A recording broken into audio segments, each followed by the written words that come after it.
Welcoming you back with Rэнdi Pitchford of Gearbox. Rándy, we're talking Aliens, Colonial Marines now. We are. Tell us about the game. Well, you know, it's a dream project. I joke all the time. I've been stealing from Aliens my entire career, and and I think many of us have. You know, it's just what Ridley Scott's original film and what James Cameron did with his sequel for science fiction was just big. I mean, it inspired a generation, right? Yeah. So to be able to be trusted with the franchise to make a sequel to Aliens, and the sequel to this movie is a video game. Yeah. Like, how awesome is that? It's the sequel awesome. to Aliens is a video game. That's how important we've become. And we have some very awesome exclusive new footage here on the show.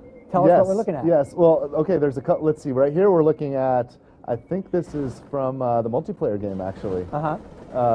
Yeah, we've got, right now at E3, it's really exciting for us because we decided for the first time to just bring it all exposed. Right. Last year was the first time we brought Aliens Colonial Marines to E3, and we had a theater that you had to wait in line, or you had to have an invitation. Everything's open. So we've got multiple screens exposed to anyone walking by. The other thing that's really exciting at the show is we've got a power loader that you can climb in with it. It's Alien, and it's a full size of the toy replica that's in the collector's edition of the game. Yeah. So that's pretty exciting. And they also have the Alien Queen at the show. So I'm pretty excited to be here. But yeah, what we're doing is we've got Xenomorph versus Colonial Marine combat being played live all throughout the show. And I think we're seeing some glimpse of that right now.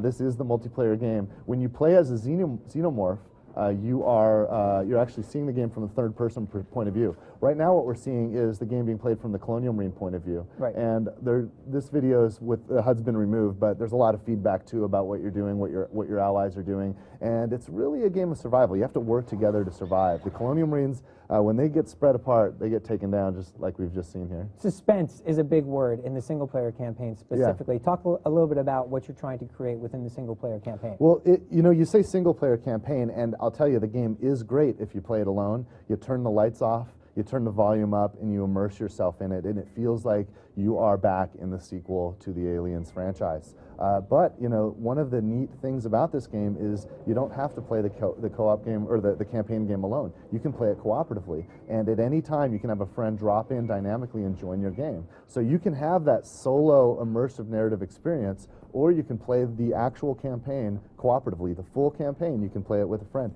and you can play it split screen with 2 players. You can play it online with up to 4 players. So it's really great, and there is a lot of tension. There's a lot of kind of surprise and horror, and we play with that tension, but there's also a lot of all-out action, and that's one of the advantages that this story gets as in the video game medium. We're not limited to a single 90-minute story. Right. We can actually convey a much broader experience and have multiple arcs kind of culminating and adding to a much larger arc, and in the course of it, go from all-out action to suspense, and tension, and drama, and back again. It's directed, though, right? I mean, you can't run and gun in places if you want. I mean, play styles are. Can you have different types of play styles, or what? Absolutely, and there are moments that are very heavily scripted, and we take advantage of a controlled situation to push the story forward or to create the kind of surprise and excitement that's only possible with a very scripted event. However, we're very proud of the artificial intelligence. And a lot of the open combat situations have been compared to, say, Left 4 Dead, which is driven by a sort of AI system that drives the ebb and flow of the gameplay, and it's actually different every time, which is important because there is a bit of a metagame. You'll actually want to play this game over and over again. You'll want to pick your favorite chapters and advance and get more progression with your identity in the game to unlock new features, unlock new capabilities, and so it's kind of nice to go into those sections that have a very dynamic AI to the combat, so you're not exactly sure how they're going to come at you. Some of them are like last stand defense situations where between setting up your automated turrets and laying out your guys and you working with co-op partners, you have to kind of fight to survive